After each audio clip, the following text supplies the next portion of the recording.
is the 20th anniversary of the Goeteman Artist Residency this year. Founded by Gordon Goeteman in 2005, who could have figured that. We are here today to welcome Deborah Read, our Gloucester Artist Resident.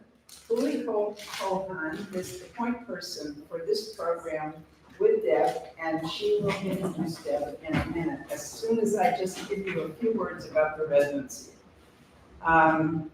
The Gloucester Artist Residency was started in 2017. Past residents, to name a few, have been Terry Del Percio, Phoebe Potts, Jeff Marshall, and Stevens Brosnan. Our Goeteman Artist Residency has 3 programs: the Gloucester Artist, the Distinguished Artist Teacher in collaboration with the Cape Ann Museum and Montserrat College of Art, and the Environmental Installation Artist Residency in collaboration with Ocean Alliance, which was founded by Kathleen Goeteman Archer. Our committee: Meredith Anderson, Gabrielle Rosper, Rebecca Nagel, Maura Cronin, and Julie Cohan, who will introduce Deborah Read.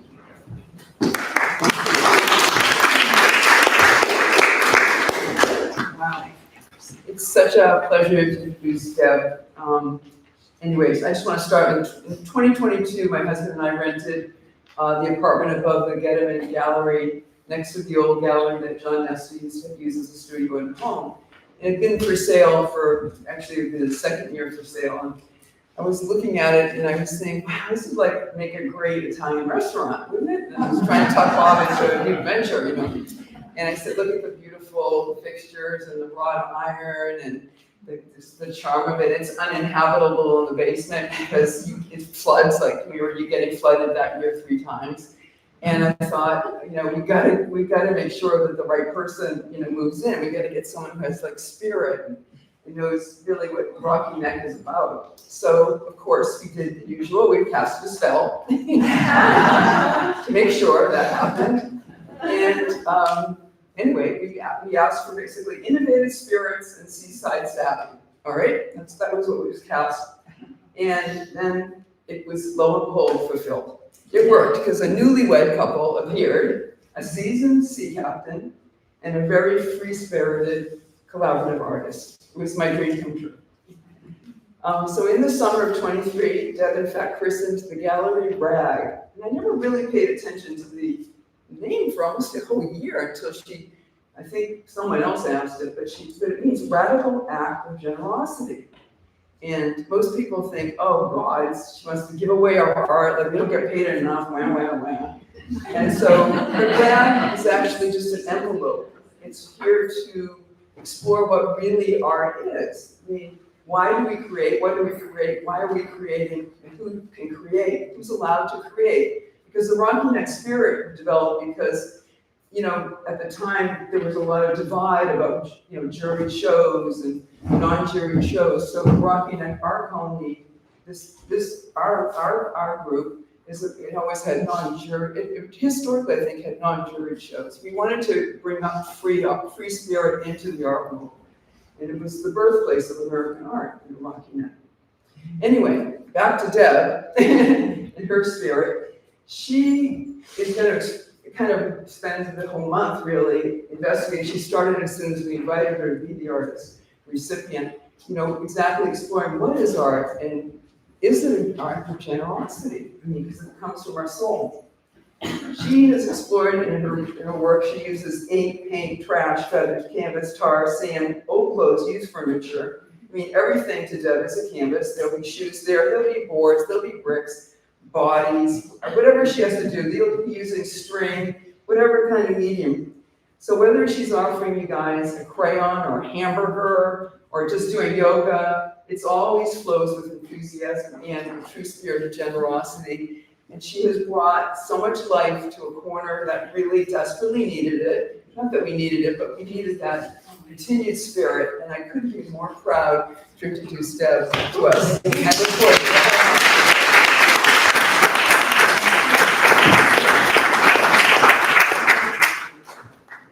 Hi, welcome everyone. First of all, Wow. Thank you. I'm gonna put my water here because I feel like I'm gonna spill it on my computer and that'll be a disaster. Well, I didn't expect such a great introduction. So part of the beginning of my talk is Rocky Neck lineage of generosity, which everyone, you guys already touched on it, but I think I just want to make it a little clearer. And so I want to begin by honoring Gordon Goeteman, whose vision and generosity created this residency. Gordon was not only a painter and educator, but also a community builder. If you've ever sat on the yellow cushion benches outside Miss and Judy's gallery, the Cove Gallery, you know what generosity feels like. A space that welcomes neighbors, visitors, fishermen, and fellow artists alike. Here on Rocky Neck, art and maritime work have always been interwoven. The painters, shipbuilders, and shipyard workers live side by side, each relying on the other. The railways, the working waterfront, and the artist colony together created a community of resilience. Gloucester itself was built on generosity, of labor, of knowledge, of hands extended when the sea took too much, of artists offering images and visions to make meaning of that life. Gordon carried that tradition forward. He understood that art is not just an object, but an act of generosity, an offering to the community and to the future.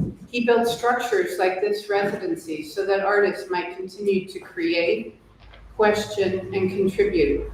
We are all part of this same body, a web of hands and eyes.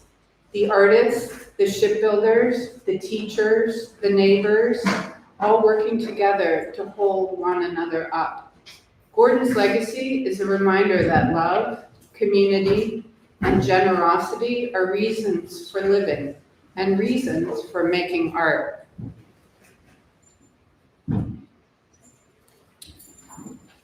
My art practice is a living question. Does art have to be an object? Could it be an act of generosity? And what might that look like? This question is the doorway I choose to walk through. Not everyone chooses to walk through this doorway. There are many different ways to have an artistic practice, but this is the one that I choose to walk through. And it is a vow I make every day, a way of working with and showing up in the world that flows through a lineage of ancestors, artists, philosophers, economists, and spiritual teachers who remind me that creativity is not a possession of a few geniuses. It is all of our birthright, our true nature as human beings. So I'm going to introduce you to one of my art ancestors, Hakoon. It's part of my Zen practice, and he was a really famous poet, artist, and Zen master. And there, in that tradition, there are koans that you work with, which are a type of provocative statement that someone said in the past, and you sort of live with that question every day. And one of those that I have been working with is, and this is attributed to him, I have met a Buddha in my own body, and everything is shining with a great light. This koan, the Buddha in my own body, is the foundation of my practice. It reminds me that awakening is not abstract. It's embodied here and now in the very materials of our very ordinary life. In paper, in breath, in laughter, in community. I just want to point out that this monkey is the cutest monkey I've ever seen. And I don't know if you've read the poem, but if you can read it, but it's what he writes on the side. A lot of my artwork has this sort of line drawing as a foundation, and often I'll put the koan I'm working words into the work that I'm doing. And I just have to read it. He said, if he let go of the branch and disappeared into the deep pool, the whole world would shine with dazzling pureness. And so he's one of my ancestors. Avalokiteshvara. In both Zen and Tibetan Buddhism, I trace another figure, Avalokiteshvara, the bodhisattva of compassion, the one who, when shattered by the world's suffering, was reformed with 1,000 hands, and each hand an eye to see what needs to be done, and a hand to reach out and help. This image, a body multiplied by countless gestures of care, is how I understand our collective body. Each one of us is one hand and one eye, or two, it's really 2 hands and 2 eyes, but anyways. In my art, every mark, every participant, every act of co-creation extends this great body of compassion. This is an event that we had earlier, and that was a collaborative event, and I'll talk about it more.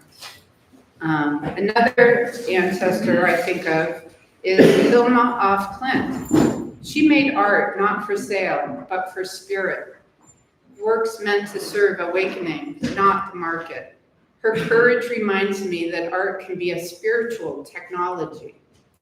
Not something to own, but something to enter, to transform both yourself and other. If you don't know her work, this is images of it installed at the Goeteman, but she was absolutely not known during her lifetime, and she created these works to be in a temple. Her background was as a spiritualist, and she used her art as a transformative technology for herself and others, and it was not meant for sale. But I mean, if you ever go and see it, it's incredible. So it can be an object and incredibly beautiful and can be hung on the wall, but my hope is that it's more than that. Joseph Beuys, another ancestor, who said, every human being is an artist. Beuys proposed the idea of social sculpture, the idea that society itself could be shaped as art, that thought, conversation, and care are creative acts. For me, Gallery Rag and Art+Everywhere are extensions of this, living sculptures made of relationships, generosity, and shared imagination. They are what Beuys called warmth works, forms that generate life and connection. And he did this project where he planted 7,000 oaks with these obelisks next to them in one town in Germany, transforming the entire city. And I think that's incredibly powerful. And the idea that every human being is an artist is something I really embrace. We are all creative at the core. It should not be an elite activity.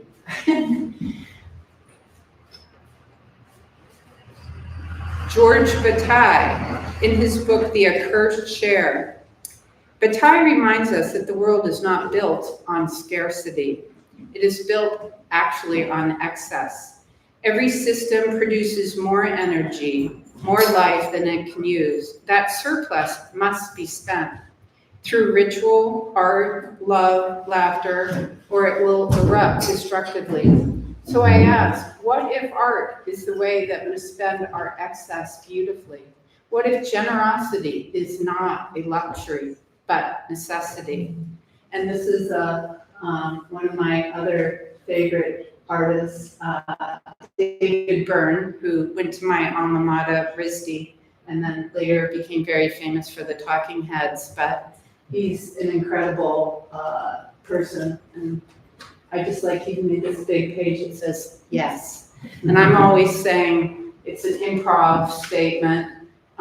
Instead of saying no or whatever, it's yes. If someone says something, you always say yes, and you add to it instead of saying no. But so that's why my art is always a little crazy and a lot. I have trouble saying no to it. Marcel Mauss, The Gift. Then there is Marcel Mauss, who studied gift economies. Mauss showed that giving and receiving are not isolated acts. They form circles of obligation. A gift ties us together. In that sense, each collaborative artwork, each Gallery Rag event is a Maussian gift. We make together, we give together, we are bound in that act. Byung-Chul Han writes in The Crisis of Narration, he warns us that modern life has lost its stories. We no longer lived in shared narratives. We live in fragments, posts, images. My nemesis, data points. He calls this the crisis of narration. Art for me becomes a response. Each participatory project reweaves story from fragments. The wall of marks, the shared laughter, the thread passed hand to hand. These are small stories, but they are real and they are lived. These are some events that there's George is in. I just love this. Erin is our photographer and videographer for Art+Everywhere, and I just want to say she takes the best pictures. So give credit where it's due.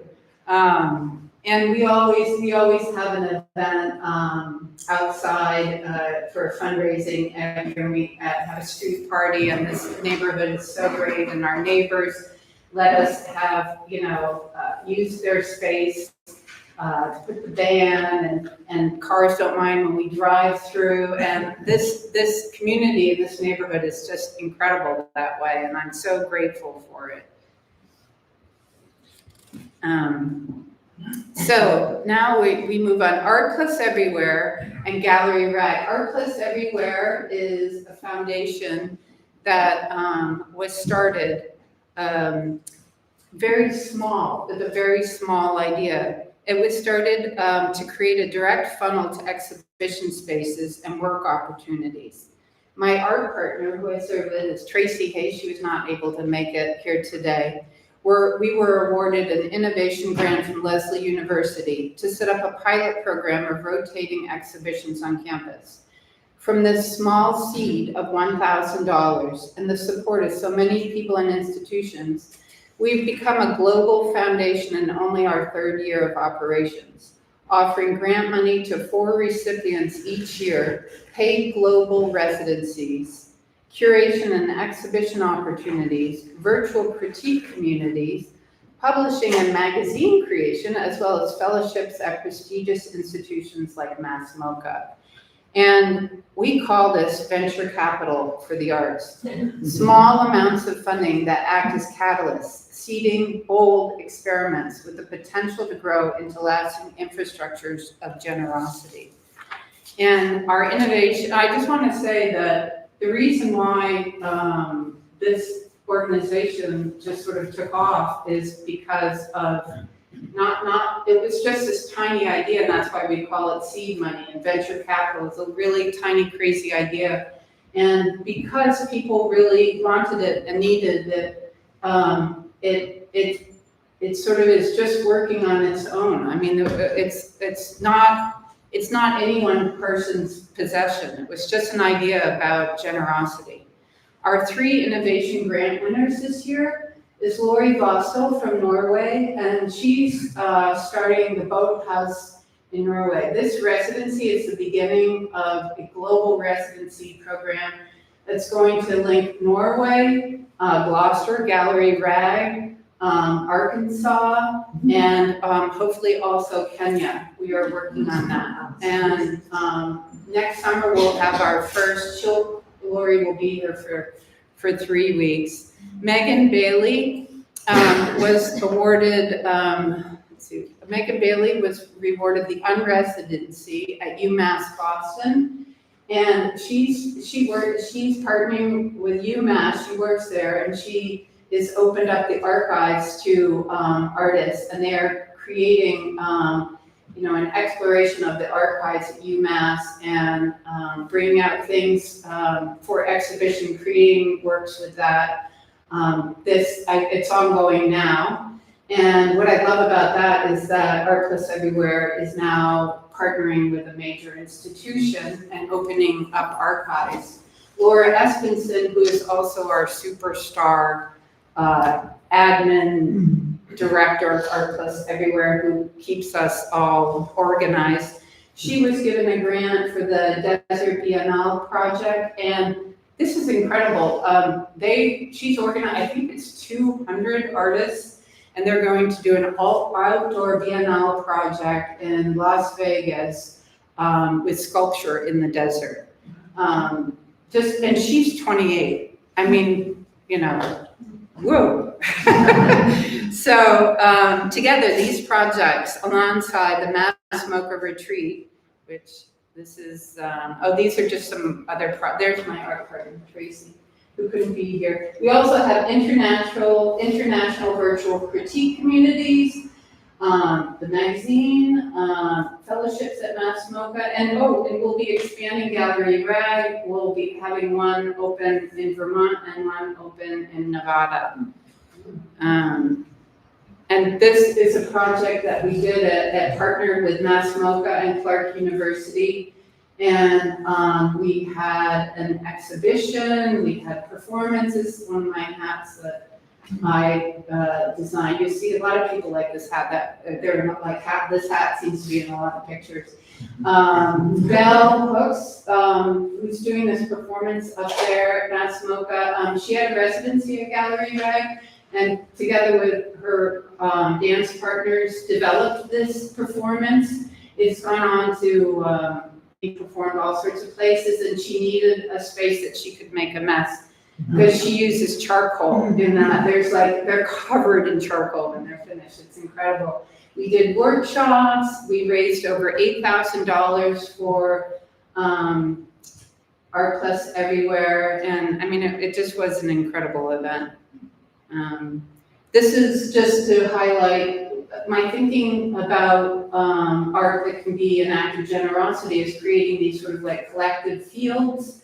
This is an international collective field.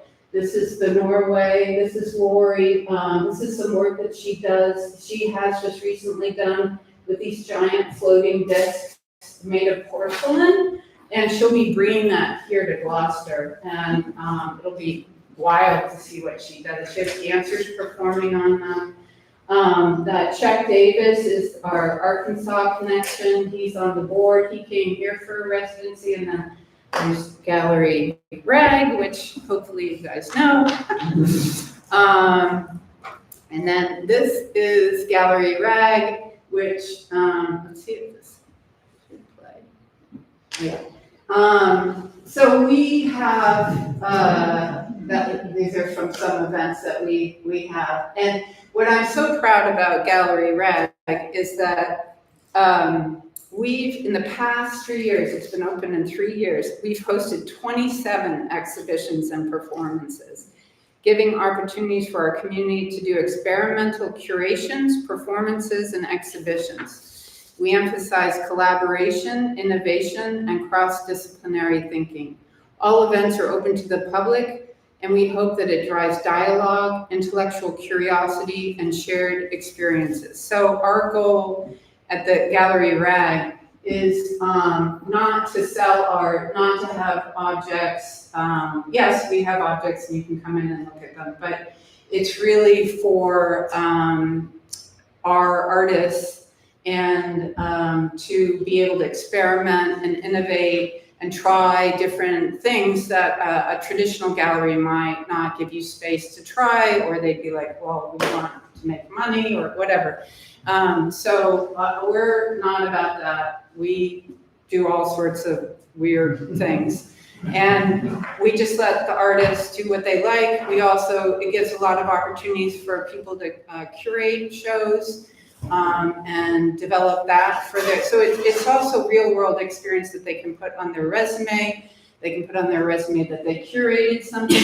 Often it's sort of an incubator space. So a lot of people are saying, well, you know, you're not making money for the artists. And I said, well, we're at the beginning. We are offering a space for someone to incubate ideas. And that's why I think of it as venture capital. When you invest a lot of money, you really have to do a lot of work up front that you're not going to make money. But that's where real innovation, real ideas come from. Those artists develop ideas in our space. They go on to win awards, get offered, you know, for shows at museums, get gallery representation, sell their work for money, you know. get grants. So it is a space where artists can create wealth. And I think that is important. So I know there's a lot of pushback on this word generosity, and I just want to point out that I am not advocating to do, artists to give their work for free. That is not my attempt. So, hold on, oh yeah. This year we had the DeSala residency, named after one of our biggest supporters who help fund projects that we do. And let me turn this on because it was so beautiful. There were two artists, Mariana Paz and Corina Alvarez de Lugo, and she makes these beautiful, I don't know if you guys came, but these objects from her craft tradition in Venezuela. And Mariana and her daughter did this incredible performance, sort of weaving in together a performative aspect with the work. And this was something made by Corina, this headdress that Mariana worked. And hopefully this can go on they can get grants from this, maybe museum representation. Corina is a really renowned educator. She's going to bring some of this to her school. So it's something small, but it seeds bigger things. Part of, maybe you're asking, like, what does this have to do with my own art practice? So part of my art practice, I make costumes and wearable art. And the point of the costumes and wearable art, and I think this is a nod to David Byrne, is, I love the idea that a piece of artwork doesn't just have to sit on the wall, that you can take it down and it can be activated and the artwork itself can come alive when you put it on. Oh wait, here, I should play that. And a lot of it is about joy and laughter, larger than life. So when you put a costume on, it's amazing. You can be a different person. I kind of like the idea that you put something on and you can play with your sort of identity. And it's also the idea of awakening our own bodies to joy and laughter, which I think is very important. Coco Haze is another part of my artistic practice.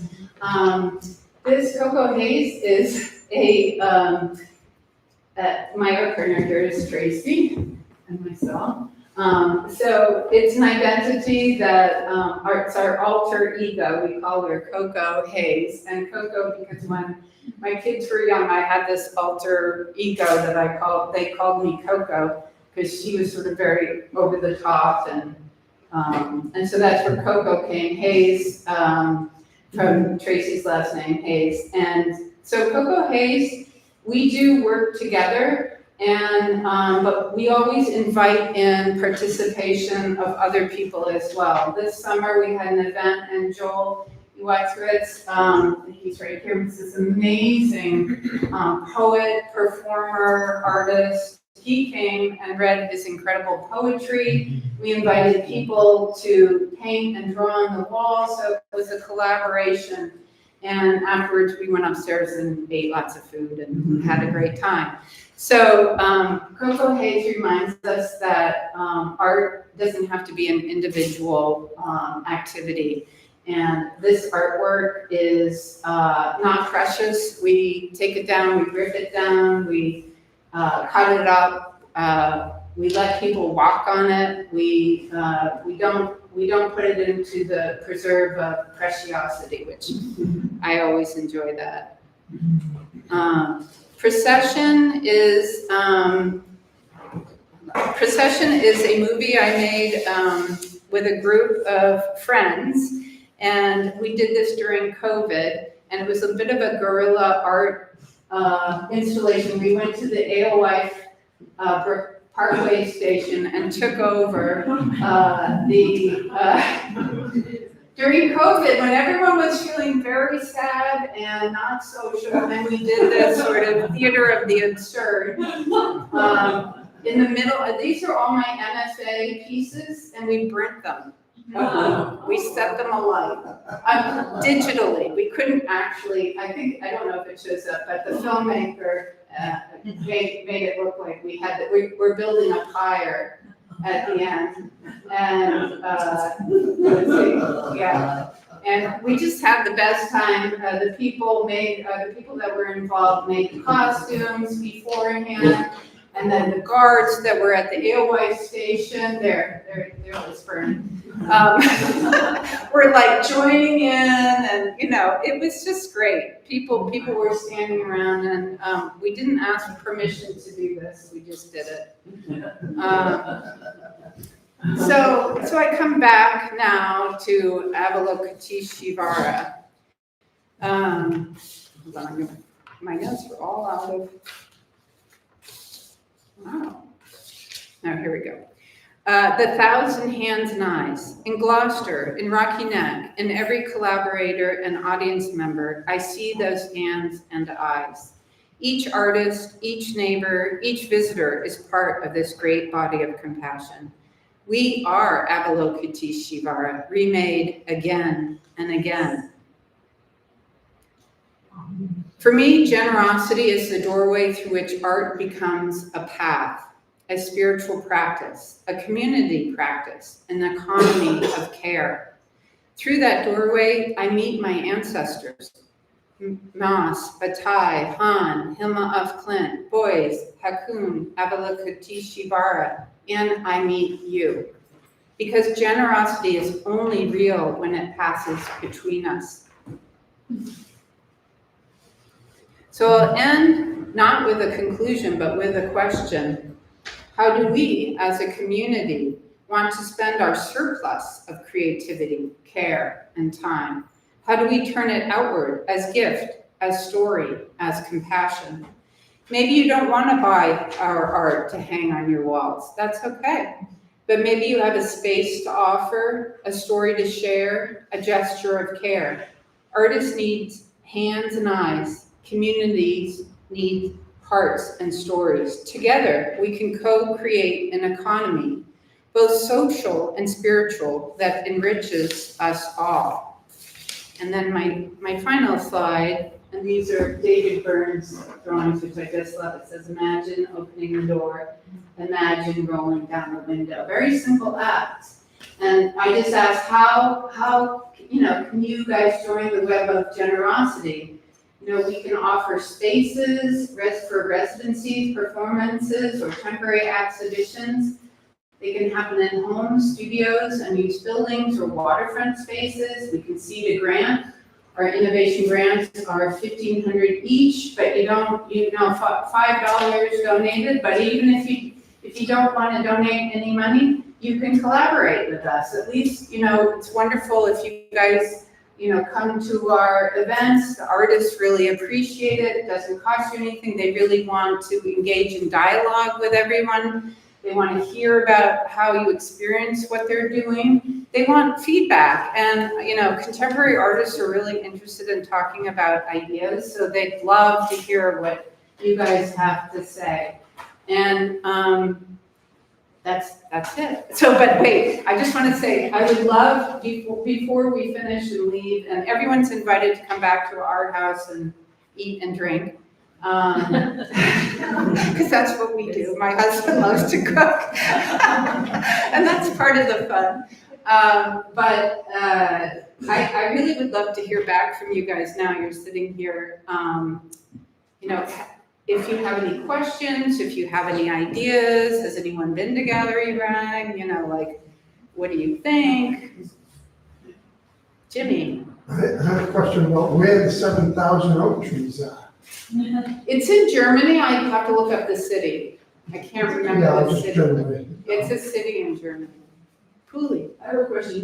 When we gave you the award, you were so excited. Yeah. You said you're going to start asking people stuff. Yeah. I'm really curious, what have you learned from the So, study so far? And yeah. what do you want to do this month to help that expand? What So- can we do to help expand?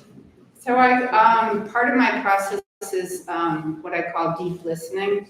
Instead of sort of thinking about what I need, I really like to listen to the community and hear their stories and what they need, and then, you know, what comes out of that, for me, it's all about collaboration. And so I've been listening to people. I've been hearing a lot of talk about not having spaces for artists to live and work. That seems to be, from the artist perspective, a big issue.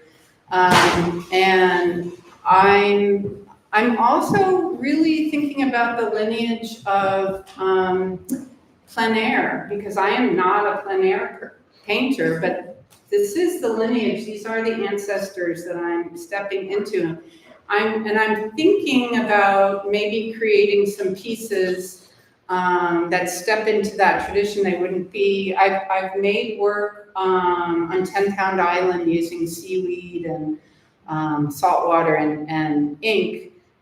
Ink that's not bad for the environment. So I'm also a sailor, and so I care a lot about the ocean. So I'm thinking it might be my version of plein air, and I don't know what that. So I might work on something like that, and that might be really interesting to see where that leads me this month. And part of what I learned generosity is being able to receive also. So the gift I'm giving to myself is to actually allow myself to work on my artwork for a whole month, which I'm usually doing all this other stuff and I love it, but I really never get to do that, or very rarely. So I am gratefully receiving that gift and doing that for a month. And we'll see. I'll have open studios at the end of the month and a final artist talk at Gallery Rag. And please come. Do you remember the dates on those? I think it's the last Monday and Wednesday of October from like noon to 2. Okay. But I'll be in my studio a lot the month of October. So Please come by. If my door door's open, just come in and then talk to me and let's, you know, I want to hear what you have to say. Ruth. Well, before I lose courage in saying something, I feel at this point in my life that I've had so many shows, and I'm at a point where I'm thinking, do I have anything more to say? And I feel as though your being here is a real gift, because I think that there's so much that I can learn from you. Oh, right back at you, Ruth.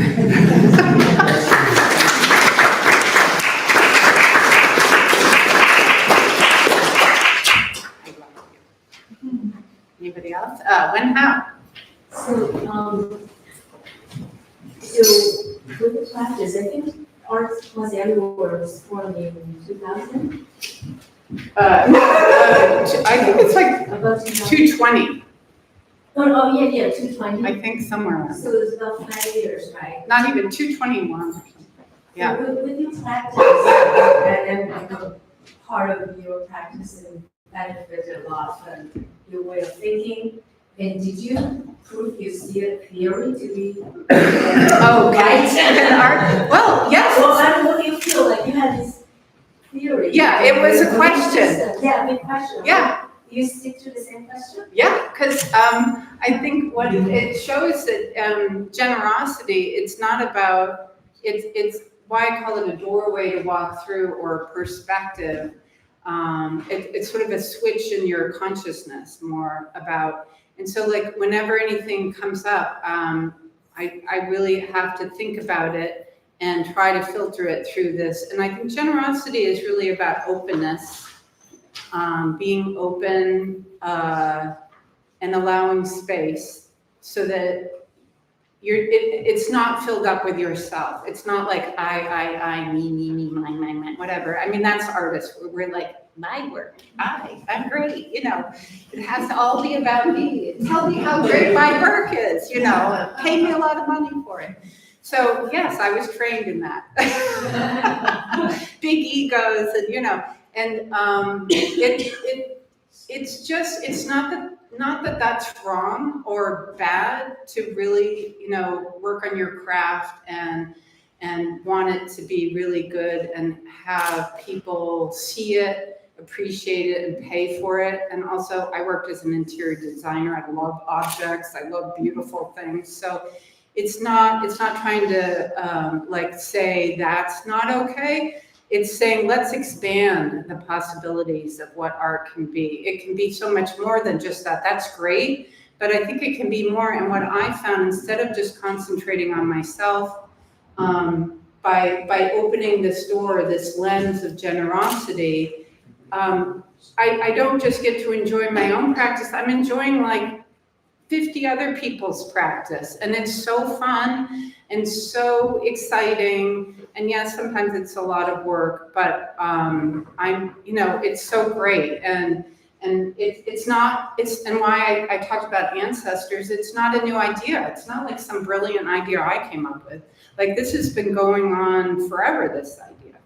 And it's new to me and to my artistic practice. And I'd say, yeah, there's something about generosity that's easy. You know, you can just whatever. You could take this hand and give it to that hand if you have trouble giving, right? And you can start small, but like it really just opens things up in an incredible way. So, and it's not about me. And that's what I love. It's very freeing to have something not be about me. George. In my 88 years, I've never met a couple with more enthusiasm for life, the bigger hearts. You know, in the 3 years that you've been here, your generosity, you know, your creativity, you're just, you know, I'm not trying to, it just raised the whole level of energy I'm looking at. And I just think we're all very blessed to have you here. It's here already. When we first when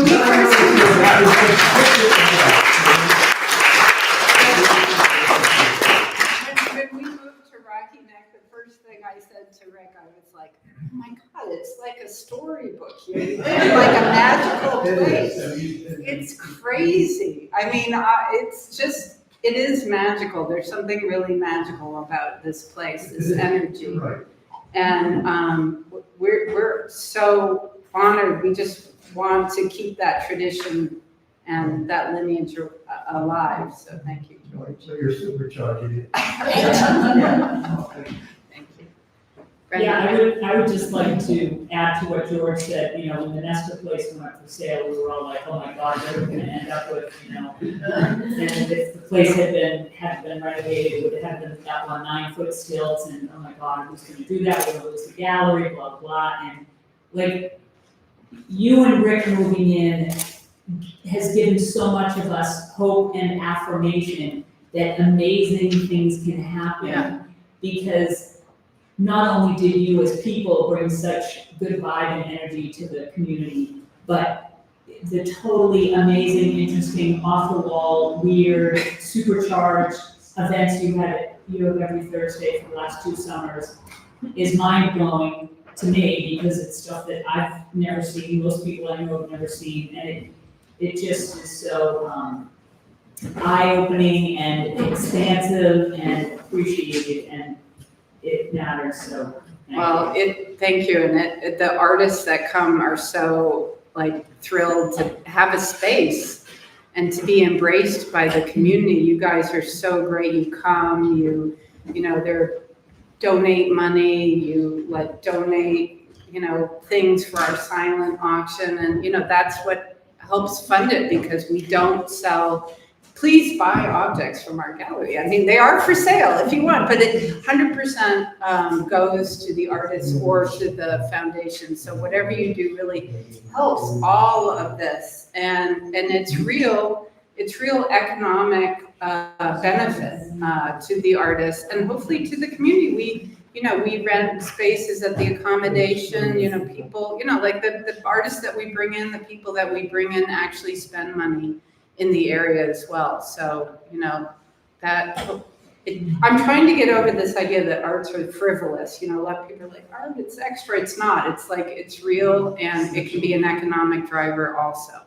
And we're serious people, even though we do crazy things. We have a lot of thought and thinking behind what we're doing. The craziness is deliberate.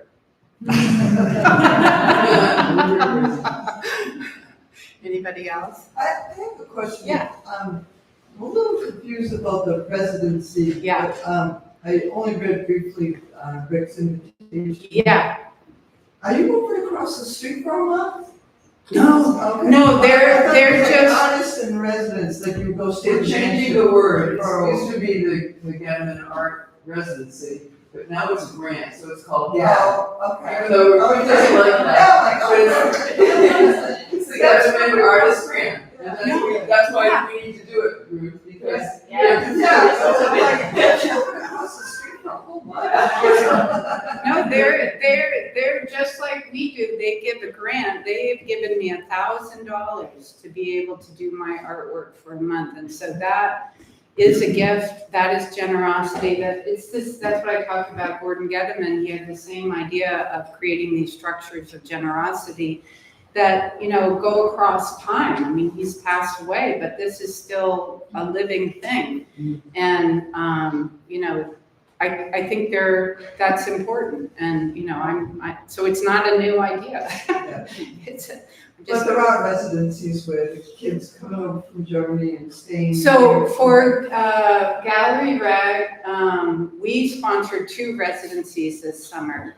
Our fundraising was able to do 2 residencies. The first, the Sala one, they were here for almost not quite a week. We couldn't quite pay for a week. I think it was 6 nights or 5 nights and 6 days, and we put them up at the accommodations. And that was, paid for by our Art+Everywhere fundraising. And then we also had someone come from Arkansas, Chuck Davis, and he did a 2-week residency. He paid for himself, like he funded the money into Art+Everywhere. It sort of went back to him, but it's setting up for the future. Next summer, we have funding for Lori from Norway to come here to Gallery Reg for 3 weeks. So we are giving her a stipend of $1,500, and then she will raise whatever other money she needs in order to come. She'll be bringing a dancer with her. So that's how we. So if somebody has a spare room in their home. Yeah. Then Then that's that. a donation. Yeah, that can be a donation, and if you give it a monetary value, and it's written up, we're sponsored. We are a not-for-profit, but our fiscal sponsor is Boston Arts and Business Council, meaning they do all of our accounting, and they're like the overarching form, and underneath we're there. So if you give money to us, then it is a tax deductible item, and they make sure all our books are. You wouldn't want me doing they handle all the technical stuff and make sure it's all kosher. And so yes, you can get a tax refund for donating to them, and a space can be a form of donation. So yeah, so that's great. If anyone has spaces, yeah, Bob. So you got a gag? I got a gag. So this is Brad's gag. It's a rag gag. Right. Exactly. Anybody else? No? Yeah. Everybody else does. I'm Janice, I'm the president of the Rocky Network Colony, and I can't help but give a Read plug. if anybody here is inspired to put a costume on, get crazy, go dancing, go drinking. Oh, good. October 25th is the Mozart Ball. Yeah. Which is probably in the next, I don't know, could be 20th year, Yeah. 50th year, I don't know. And I was so just brought that 2 years ago, so, go to the website.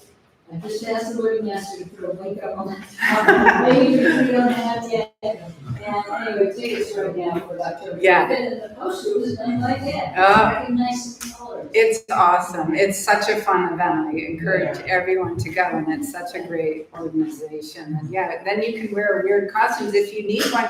Just come by. I'm going to be there. You can borrow one of mine. You're welcome to borrow. All right. Well, I guess that's it. And everyone's invited over to our house afterwards if you would like to join us. Thank you. Thank you, everyone.